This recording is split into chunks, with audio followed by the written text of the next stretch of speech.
Hello everyone, welcome to success with Rai academy. 9 जुलाई 2021 के दैनिक जागरण के राष्ट्रीय संस्करण को आज की इस वीडियो में हम डिस्कस करेंगे। तो चलिए वीडियो को शुरू करते हैं। सबसे पहली जो हेडिंग है कि तीसरी लहर से निपटने को 23,000 करोड़ का पैकेज की घोषणा की गई है। जैसा कि अभी हाल ही में 2 दिन पहले एसबीआई ने भी रिपोर्ट प्रस्तुत करी थी कि अगस्त के तीसरे वीक में कोरोना की तीसरी लहर, भारत में कोरोना की तीसरी लहर आने की पूरी तरीके से संभावना बताई गई है और सितंबर में इसके पीक पर जाने की संभावना बताई गई है। हालांकि लोगों में जो लापरवाही देखी जा रही है वो लहर उससे पहले भी आ सकती है।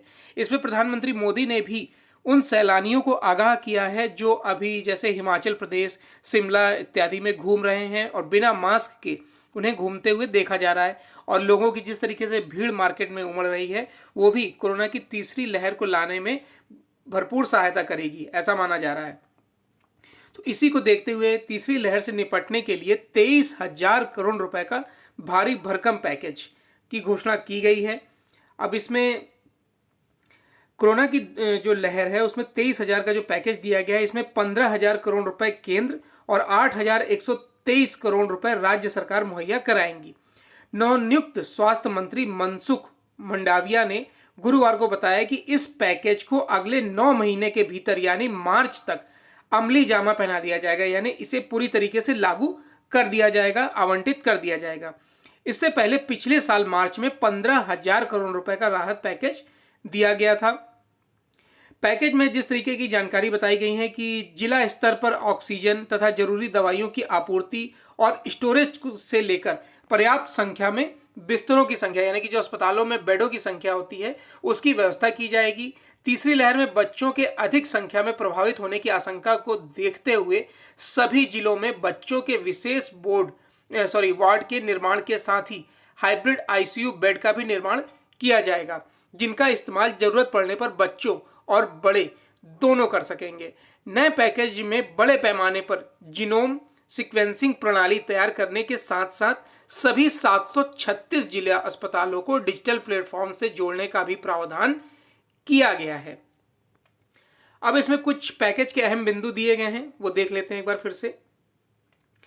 पहला पॉइंट दिया गया है कि सभी 736 जिला अस्पतालों में ई हॉस्पिटल या सुश्रुत सॉफ्टवेयर का इस्तेमाल कर हॉस्पिटल मैनेजमेंट इंफॉर्मेशन सिस्टम लगाएंगे। सभी 310 अस्पतालों में ही लगाए जाएंगे। अभी 310 अस्पतालों में ही लगाए गए हैं। 2.4 लाख सामान्य मेडिकल बेड और 20,000 आईसीयू बेड तैयार किए जाएंगे। इनमें 20% बच्चों के लिए होंगे। फिर है national centre for disease control को जीनोम सीक्वेंसिंग मशीनें दी जाएंगी। साइंटिफिक कंट्रोल रूम व एपिडेमिक इंटेलिजेंस सर्विस ढांचा बनाया जाएगा। ई संजीवनी प्लेटफॉर्म को मजबूत कर रोजाना 5 लाख लोगों को टेली कंसल्टेंसी मुहैया कराई जाएगी। अभी 50,000 लोगों को यह सुविधा दी जाती है। देश भर में लिक्विड मेडिकल ऑक्सीजन के 1,050 स्टोरेज बनाए जाएंगे। उन्हें पाइपलाइन से अस्पतालों से जोड़ा जाएगा। हर जिले में एक स्टोरेज जरूर होगा। और कोरोना से प्रभावित प्रबंधन में अंडर ग्रेजुएट एवं पोस्ट ग्रेजुएट मेडिकल इंटर्न, अंतिम वर्ष के एमबीबीएस छात्र और बीएससी व जीएनएम के नर्सिंग छात्र भी उनकी भी सेवाएं ली जाएंगी। तो ये एक तैयारी, अच्छी खासी तैयारी जैसा रोड मैप दिखाया जा रहा है। अगर इसे लागू कर दिया जाएगा तो जाहिर सी बात है कि तीसरी लहर अगर आती भी है तो भारत उससे मजबूती से लड़ सकेगा। नेक्स्ट न्यूज है कि उत्तर प्रदेश में जल्द ही 2 संतान वाली पॉलिसी लागू हो सकती है और इसमें उन्हीं लोगों को सरकारी सुविधाएं भी दी जाएंगी। जनसंख्या नियंत्रण को लेकर एक ओर जहां उत्तर प्रदेश सरकार ने स्वास्थ्य विभाग के जरिए लोगों को 2 ही बच्चे पैदा करने के लिए जागरूक करने की व्यापक तैयारियां की है, वहीं उसे राज्य विधि आयोग की इस संबंध में सिफारिशों का इंतजार है। आयोग जनसंख्या नियंत्रण के लिए कानून का मसौदा तैयार कर रहा है। सभी पहलुओं को ध्यान में रखते हुए आयोग इसी माह अपनी संस्तुति रिपोर्ट को अंतिम रूप दे सकता है। और इस रिपोर्ट में यह कहा जा रहा है कि जो विकास कार्यों में जो विकास कार्य हो रहे हैं उसके लिए जनसंख्या नियंत्रण काफ़ी जरूरी है और 2 बच्चों की नीति उत्तर प्रदेश लागू कर सकता है। हालांकि इसे ये भी मांग उठाई गई थी कि इसे नेशनल स्तर पर यानी राष्ट्रीय स्तर पर लागू किए जाने की ज़रूरत है। और लेकिन इसमें कई राज्यों ने दिलचस्पी दिखाई है, चाहे वो हरियाणा हो, पंजाब हो, उत्तर प्रदेश हो, कर्नाटक हो, तमिलनाडु हो, ये सभी 2 बच्चों की पॉलिसी लेकर अब आगे बढ़ रहे हैं।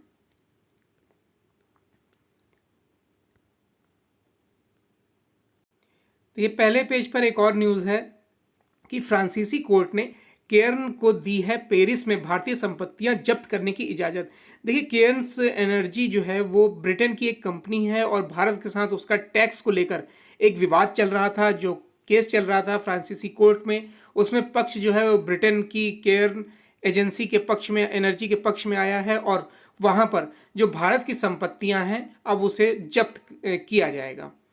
भारत के साथ कर विवाद में फ्रांस के कोर्ट ने ब्रिटेन की केयर्न एनर्जी पीएलसी के पक्ष में फैसला दिया है। उसने केयर्न को पेरिस स्थित भारत सरकार की करीब 20 संपत्तियां जब्त करने की इजाजत दी है। मध्यस्थता अदालत ने केयर्न को 1.7 अरब अमेरिकी डॉलर करीब 12,600 करोड़ रुपए का हर्जाना वसूलने का अधिकार दिया था। इसी आदेश के तहत फ्रांसीसी अदालत ने उक्त इजाजत दी है। फ्रांसीसी अदालत ने 11 जून को केयर्न एनर्जी को भारत सरकार की संपत्ति के अधिग्रहण का आदेश दिया था, जिसमें ज़्यादातर फ्लैट शामिल हैं। भारत सरकार इन फ्लैट का इस्तेमाल फ्रांस में अपने अधिकारियों के लिए करती है। भारतीय अधिकारियों से इन फ्लैट को खाली करवाने की संभावना भी नहीं है। भारत सरकार इन फ्लैट को बेच नहीं सकती है। नेक्स्ट न्यूज़ पर आते हैं। नेक्स्ट न्यूज़ है कि बहुत से भारत सरकार के दबाव के बाद आखिरकार ट्विटर ने भरोसा दिया है कि वो जल्द ही नया आईटी कानून लागू करेगा। केंद्र सरकार के लगातार बढ़ते दबाव और दिल्ली हाईकोर्ट के सख्त रुख से ट्विटर के तेवर ढीले पड़ गए हैं। न्यायमूर्ति रेखा पल्ली की पीठ के समक्ष ट्विटर ने कहा कि वह नए आईटी नियमों की पूरी तरह से अनुपालन करेगा। अमित भट्टाचार्य की याचिका पर सुनवाई की गई थी, जिसपे पीठ ने स्पष्ट किया कि अदालत ट्विटर को आईटी नियमों पर कोई सुरक्षा नहीं देगी और आईटी नियमों का उल्लंघन होने पर केंद्र सरकार सख्त कार्रवाई के लिए स्वतंत्र है। और इसमें कई बार आनाकानी भी की गई थी। इससे पहले जो हमारे पूर्व कानून मंत्री थे रविशंकर, उनका भी ट्विटर हैंडल बैन कर दिया गया था। और जैसा कि 26 जनवरी को जो किसान आंदोलन के तहत हिंसा हुई थी, उसको भी ट्विटर ने खूब बढ़ा चढ़ाकर पेश किया ताकि भारत की इमेज को विदेशों में धूमिल किया जा सके। सरकार के आपत्ति करने के बावजूद भी उस ट्वीट को नहीं हटाया गया था। तब से फिर इस नए आईटी कानून को लागू करने की खूब पुरजोर से कोशिश जारी होने लगी। नेक्स्ट न्यूज़ पर आते हैं। एडिटोरियल पेज पर आते हैं। एडिटोरियल पेज में जो पहला आर्टिकल लिखा गया है, नियंत्रण से बाहर जाता बंगाल, और इसी पर लिखा गया है आर्टिकल। और आर्टिकल लिखा है राजनीतिक विश्लेषक एवं वरिष्ठ स्तंभकार सुरेंद्र किशोर द्वारा। देखिए, कुछ बंगाल की जो विधानसभा चुनाव थे उसके बाद लगातार बंगाल की जो स्थिति है वो नियंत्रण से बाहर इसलिए बताई जा रही है क्योंकि वहाँ पर एक पक्षीय शासन दिखाई दे रहा है। यानी कि दूसरे दलों को या उनके कार्यकर्ताओं को मारा जा रहा है, परेशान किया जा रहा है, उन पर कई तरीके से आरोप लगाए जा रहे हैं, उन्हें जेल में डाला जा रहा है या फिर उनकी हत्या की जा रही है। और ये सब विधानसभा चुनाव के बाद से हो रहा है। हालांकि स्वतंत्र भारत में या लोकतांत्रिक इतिहास में ऐसा पहले कभी नहीं हुआ कि किसी मुख्यमंत्री ने देश के गृह मंत्री को सार्वजनिक तौर पर गुंडा कहा हो। लेकिन इस बार ऐसा भी हुआ। जो विधानसभा चुनाव की जो रैलियां थी उसमें ममता बनर्जी ने अमित शाह को गुंडा तक बोला, और गुंडा ही नहीं कई अपशब्द भी बोले गए हैं। लेकिन यहाँ पर सिर्फ एक शब्द को लिया गया है जो गृह मंत्री के लिए, भारत के गृह मंत्री के लिए बोला गया है। इससे पहले भी 2016 में कल जो भाजपा आप कह सकते हैं और या फिर ममता बनर्जी के बीच जो टकरार है, या फिर केंद्र सरकार और ममता बनर्जी के बीच जो इस समय टकरार है, उसकी जो जड़ है वो बहुत पहले से ही चल रही है। अगर हम 2016 में बात करें तो 2016 में एक बार कोलकाता में सेना का अभ्यास होना था, तो उस पर भी ममता बनर्जी ने ऐतराज़ जताया था। उसमें कहा कि उन्होंने कि तख्ता पलट करना चाहता है या फिर उन्हें अपदस्थ करना चाहता है केंद्र सरकार, और अलगाववादी प्रवृत्ति से भरा हुआ है उनका सेना का यहाँ पर अभ्यास। इसमें मोदी सरकार के विरोध में उन्होंने अपने मानसिक संतुलन भी खो दिया। कई बार उन्होंने ऐसे शब्द भी बोले जो उनके पद की गरिमा के बिल्कुल खिलाफ था। ममता ने उसमें आरोप लगाया था कि जो सेना है वो हमारी सरकार को अपदस्थ करना चाहती है, और क्योंकि उस समय हुआ क्या था कि कोलकाता के टोल प्लाजा पर सेनाओं की तैनाती कर दी गई थी। सेना ने बाद में ये स्पष्ट किया था कि हमारे लोग सिर्फ कोलकाता में ही नहीं बल्कि देश के कुल 9 राज्यों में 80 स्थानों पर ऐसा अभ्यास कर रहे हैं। टोल प्लाजा इसलिए किया गया था ताकि उनकी गाड़ियां जो हैं, आर्मी की जो व्हीकल्स हैं, उन्हें सुचारू रूप से आसान तरीके से निकाला जा सके। उसके बाद जो तत्कालीन रक्षा मंत्री थी उनके अनुसार भी इसकी सूचना बंगाल पुलिस को दे दी गई थी, तब भी बंगाल पुलिस ने सेना का सहयोग नहीं किया था। देखिए, ममता केंद्र और उनकी संस्थानों का टकराव आज का नहीं, काफ़ी पुराना है। उन्होंने तमाम केंद्रीय योजनाओं को भी बंगाल में लागू नहीं किया है। कई बार तो ऐसा लगता है कि ममता बनर्जी इस देश की न्यायपालिका को भी नहीं मानती हैं या फिर उस पर विश्वास नहीं करती हैं, क्योंकि अदालती आदेश पर जब सीबीआई ने शारदा चिट फंड जो घोटाला हुआ था और रोज वैली पोंजी घोटालों की जांच के लिए जब सीबीआई गई तो सीबीआई पर भी हमला किया गया। सीबीआई को जब कोलकाता पुलिस के आयुक्त के आवास पर पहुंची तो सीबीआई के साथ भी बदसलूकी की गई। उसके बाद क्या हुआ कि पूरे अभियान की जो कमान है वो ममता बनर्जी ने ले ली। ममता बनर्जी ने सीबीआई के खिलाफ आंदोलन कर दिया, उनके खिलाफ धरने पर बैठ गई।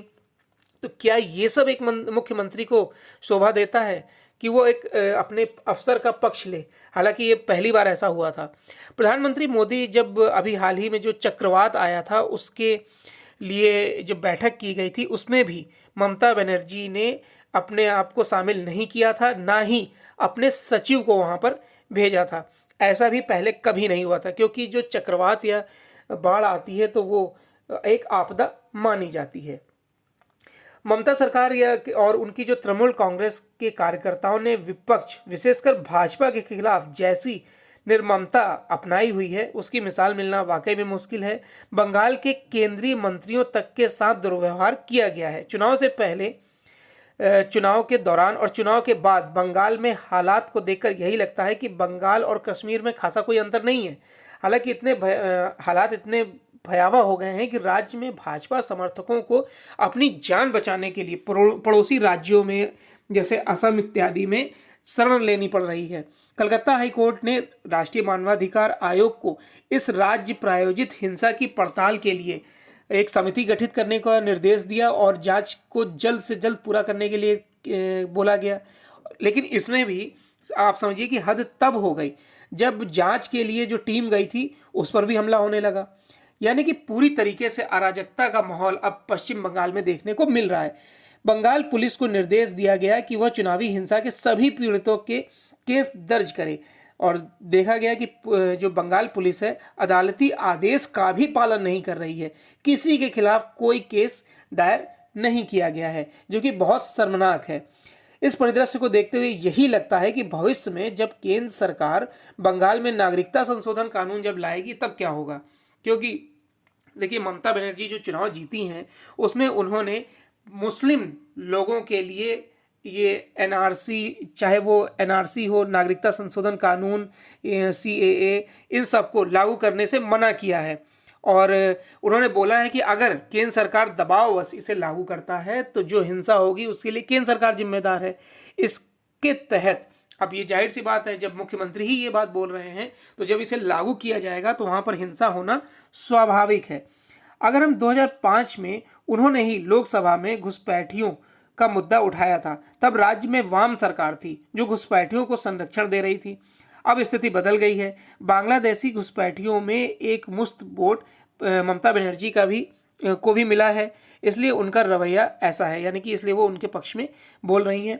अगर बंगाल में सीए और एनआरसी लागू होता है तो जाहिर सी बात है कि वहाँ खून खराबा होगा ही, क्योंकि मुख्यमंत्री पक्ष ले रही हैं मुसलमानों का और या फिर दूसरे जो देश के लोग हैं उनका।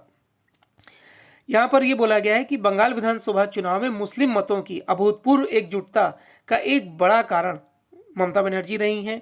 चाहे वो केरल में हो, केरल की एकजुटता भी दिखी। केरल में भी मार्क्सवादी मुख्यमंत्री पी विजयन ने कहा था कि वह सीएए और एनआरसी लागू नहीं होने देंगे। उसी की तर्ज पर जब ममता बनर्जी ने कहा कि एनआरसी और सीएए लागू नहीं होने देंगे, तो जितना भी मुस्लिम वोट बैंक है वो ममता के पक्ष में आ गया। इसमें अब आप कह सकते हैं कि घुसपैठ की जो ये समस्या है, यानी कि ये जो आप कह सकते हैं कि एनआरसी और सीए की जरूरत पड़ रही है, इसका भी इतिहास रहा है। अगर हम देखें तो 1992 में जब इस पर चिंता जताई गई थी तो एक मुख्यमंत्रियों की बैठक बुलाई गई। मुख्यमंत्री बैठक में उस समय पश्चिम बंगाल के मुख्यमंत्री ज्योति बसु भी थे और बिहार के मुख्यमंत्री लालू प्रसाद यादव भी थे। तो उस समय ये बैठक इसलिए बुलाई गई थी कि जो पश्चिम बंगाल में 50 लाख बांग्लादेशी घुसपैठी हैं उन्हें किस तरीके से बाहर किया जाए। और आज की स्थिति यह है कि वो 50 लाख जो संख्या है वो वर्तमान में 1 करोड़ लगभग पहुंच गई है और इस पर कोई भी आपत्ति नहीं जताई जा रही है, कोई ठोस कदम नहीं उठाया जा रहा, जो कि काफ़ी निंदनीय है। बंगाल में सत्ता में आने के बाद ममता ने राज्य में 35,000 इमामों के लिए हर माह 2,500 रुपये मानदेय का भी प्रावधान किया है, ताकि उनके साथ उनके जो वोट बैंक है उनको साधने के लिए जो घोषणा की गई थी उसको अब वो लागू भी कर चुकी हैं। उनकी सरकार ने उर्दू को दूसरी राज्य भाषा का भी दर्जा दिया है। इसके अलावा भूमिहीन और गृह विहीन, यानी कि जिनके पास ना जमीन है और ना रहने के लिए घर है, उन इमामों के लिए जमीन देने की भी घोषणा की है। 10,000 मदरसों को सरकार से संबद्ध किया जाएगा। तृणमूल कांग्रेस के प्रतिष्ठित संगठन सिमी के नेता रहे एक व्यक्ति को राज्यसभा का सदस्य भी बनाया गया है। अब आप समझ सकते हैं कि किस तरीके से वोट बैंक साधने के लिए ममता बनर्जी ने जो घोषणाएं की थी अब उसे धीरे धीरे लागू किया जा रहा है।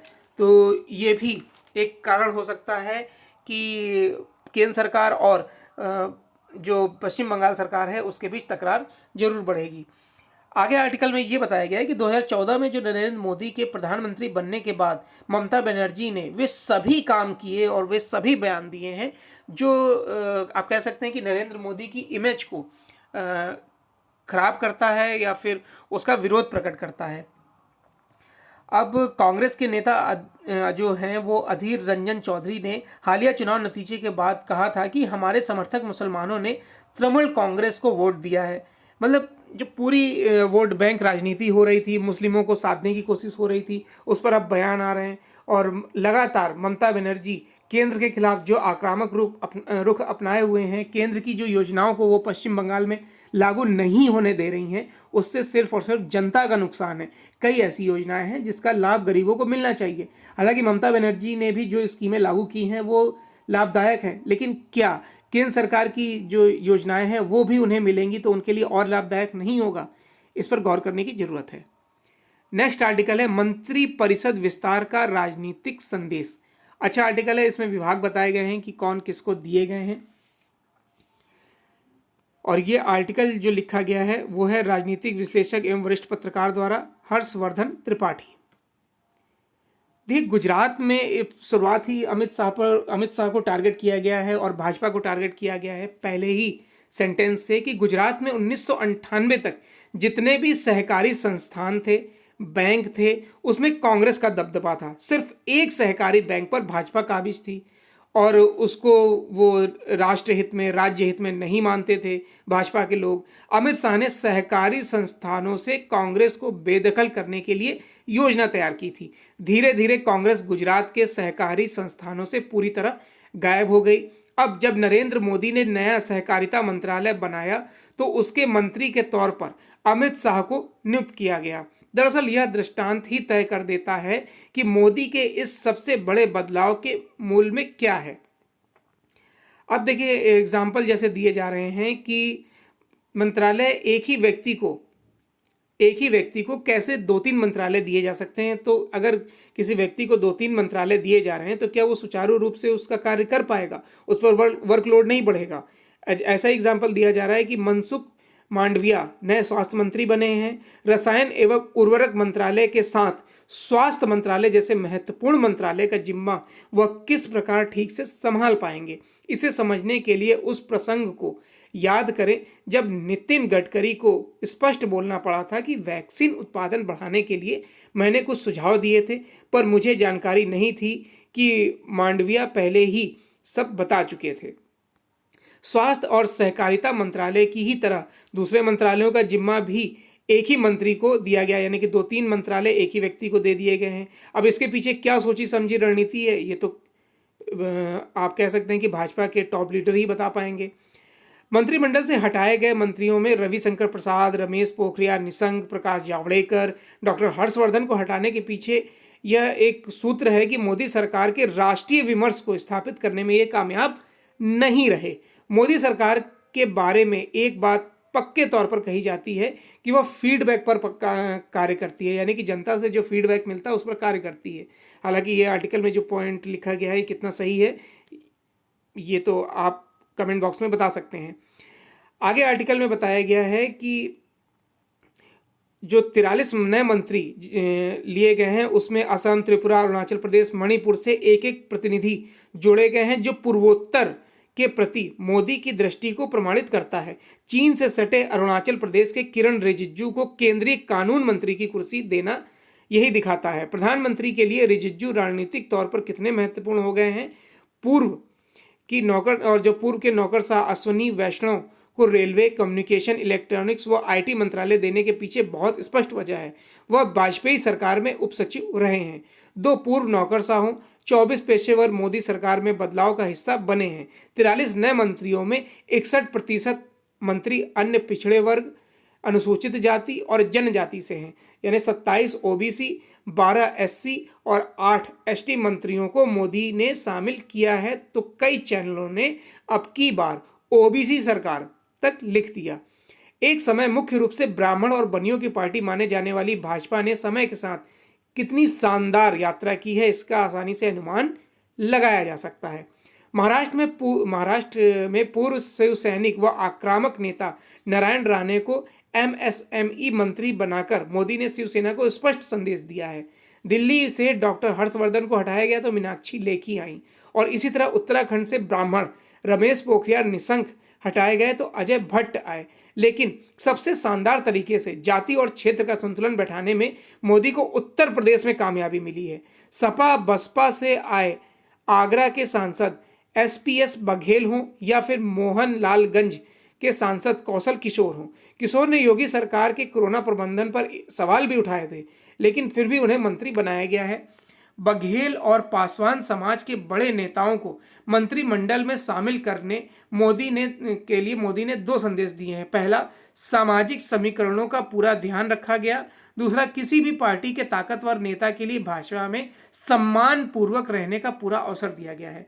मोदी ने लखीमपुर खीरी से 2 बार के भाजपा सांसद अजय कुमार मिश्रा को मंत्री बनाकर इसका जवाब दे दिया है कि क्या भाजपा के पास ब्राह्मण नेता नहीं है। अनुप्रिया पटेल को सहयोगी और पटेलों में संदेश देने के लिए मंत्री बनाया गया है। लगे हाथ महाराजगंज से लगातार सांसद बनने वाले कुर्मी नेता पंकज चौधरी को मंत्री बनाकर यह भी स्पष्ट किया गया कि भाजपा में किसी भी जाति के नेताओं की कमी नहीं है। सही मायने में पूरे देश में राजनीतिक संतुलन के साथ सुशासन के पैमाने पर नरेंद्र मोदी की दूसरी पारी अब शुरू हुई है। नेक्स्ट आर्टिकल है मंत्रियों से अपेक्षाएं। देखिए, मंत्रियों से क्या अपेक्षाएं होती है, वो समाज का हित करें, राष्ट्र हित करें, और बाकी इस टॉपिक पर हम 2 आर्टिकल डिस्कस कर चुके हैं। नेक्स्ट पेज पर आते हैं। नेक्स्ट पेज है हमारा बिजनेस पेज कि पुरी के सामने ऊर्जा सुरक्षा सुनिश्चित करने की चुनौतियां। देखिए, रोजाना जो कीमतें बढ़ रही हैं पेट्रोलियम की, अब तो दिल्ली में भी 100 के पार पेट्रोल पहुंच गया है। 62वीं बार 2021 में 62वीं बार पेट्रोल की कीमतें बढ़ी हैं, उस पर भी चिंता जताई जा रही है। अब जो हरदीप सिंह पुरी नए पेट्रोलियम मंत्री बने हैं, उन पर इसलिए भी उम्मीद जताई जा रही है क्योंकि पुरी वर्ष 1974 बैच के आईएफएस अधिकारी हैं और पुरी को पेट्रोलियम मंत्रालय का कार्यभार देने के पीछे एक वजह यह माना जा रहा है कि तेल उत्पादक देशों के अलावा अमेरिका और रूस जैसे ऊर्जा साझेदारों के साथ बेहतर सामंजस्य स्थापित करने वाले साबित होंगे। वर्ष 2015 में ऊर्जा संगम कार्यक्रम में प्रधानमंत्री नरेंद्र मोदी ने आयातित तेल पर निर्भरता में वर्ष 2020 तक 5% कटौती का लक्ष्य रखा था, लेकिन इस दौरान आयातित क्रूड पर भारत की निर्भरता बढ़कर 85% हो गई। नेक्स्ट आर्टिकल है कि आयात घटा तो लेदर इंडस्ट्री को मिला दम। देखिए, चीन से आयातित फुटवियर पर शुल्क 25% से बढ़ाकर जब 35% किया गया, तो जो आगरा की हिस्सेदारी है फुटवियर इंडस्ट्री में, वो 55% से बढ़कर 65% हो गई। देश के इस फुटवियर हब को बाटा, पेंटालून समेत कई बड़ी कंपनियों के ऑर्डर मिल रहे हैं।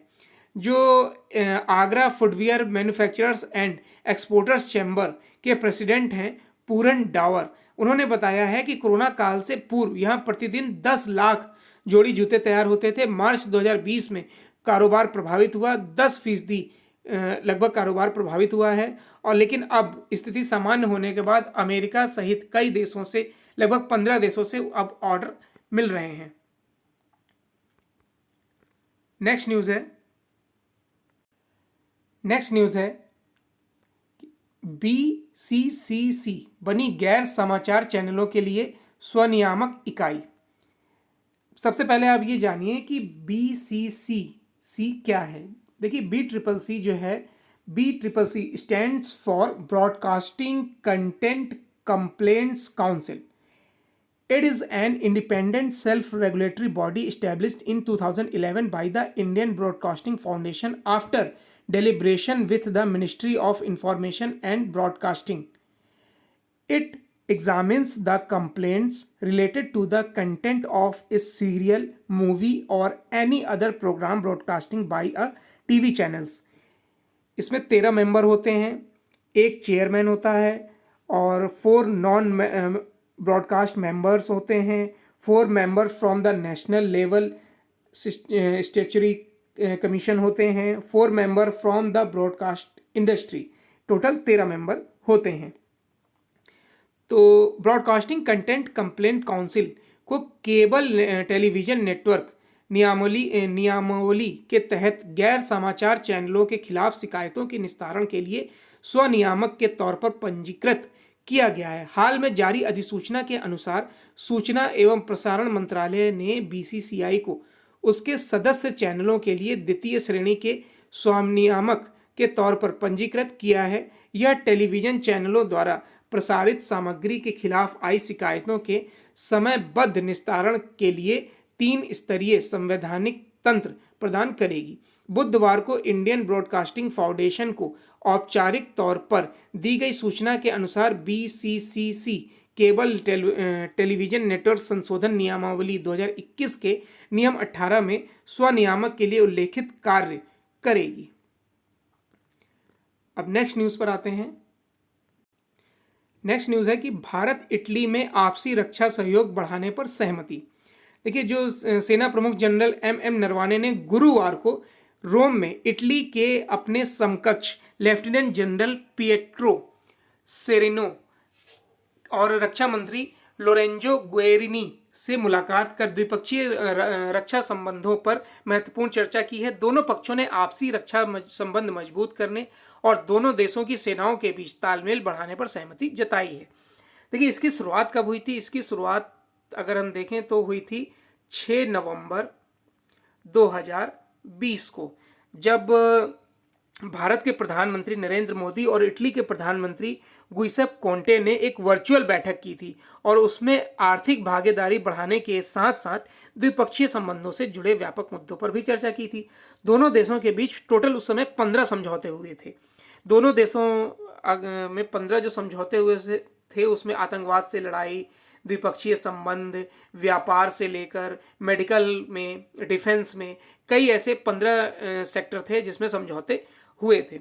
अगर हम 2019 की बात करें तो 2019 में भारत और इटली का जो व्यापार था वो 9.52 अरब यूरो का व्यापार हुआ था।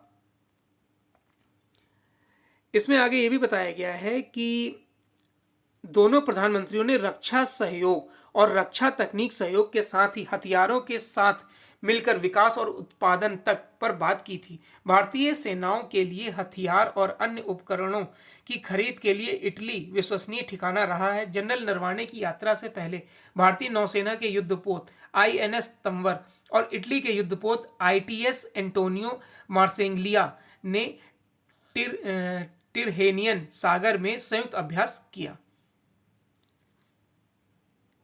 नेक्स्ट न्यूज है कि चीन पाकिस्तान आर्थिक गलियारे का गिलगिट बाल्टिस्तान पर बुरा असर।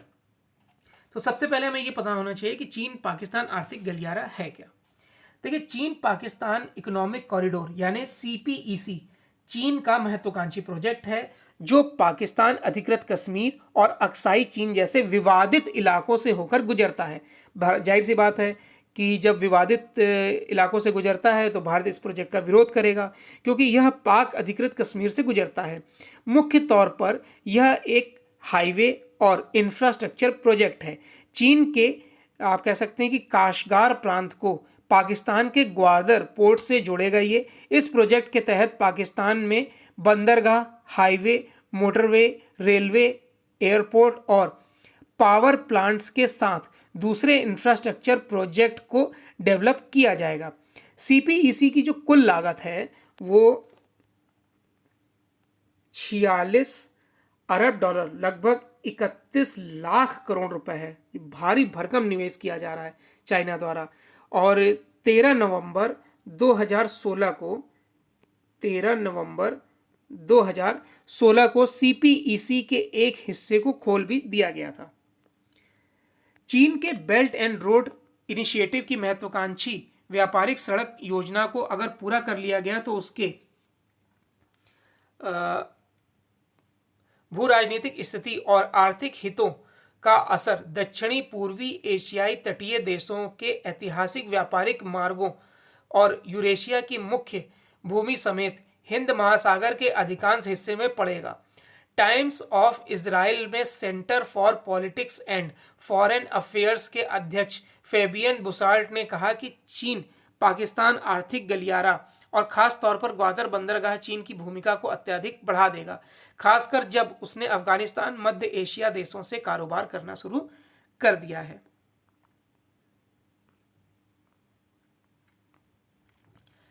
नेक्स्ट न्यूज है कि रूस के साथ भारत के रिश्ते सबसे दृढ़, लेकिन चीन को लेकर चिंता। भारत रूस के साथ अपने रिश्तों की गर्माहट को भूला नहीं है, लेकिन हाल के सीमा विवाद के चलते चीन के साथ उसके रिश्तों में खटास आ गई है। भारत रूस के रिश्ते द्वितीय विश्व युद्ध के बाद के सबसे स्थिर और दृढ़ साझेदारियों में से एक है। भारत वार्षिक द्विपक्षीय शिखर सम्मेलन के लिए जल्द होने वाली राष्ट्रपति व्लादिमीर पुतिन की यात्रा में व्यापक संभावनाएं देख रहा है। इस शिखर सम्मेलन में दोनों देश संबंधों के लिए नई ऊंचाइयां तय कर सकते हैं। यह बात भारतीय विदेश मंत्री एस जयशंकर ने Primakov Institute of World Economic and International Relations के कार्यक्रम में कही है। तो ये आज का यानी 9 जुलाई 2021 का दैनिक जागरण का राष्ट्रीय संस्करण था। आई होप आपको वीडियो अच्छा लगा होगा। अगर आपको वीडियो अच्छा लगा हो तो लाइक और शेयर कर दीजिएगा। वीडियो देखने के लिए धन्यवाद।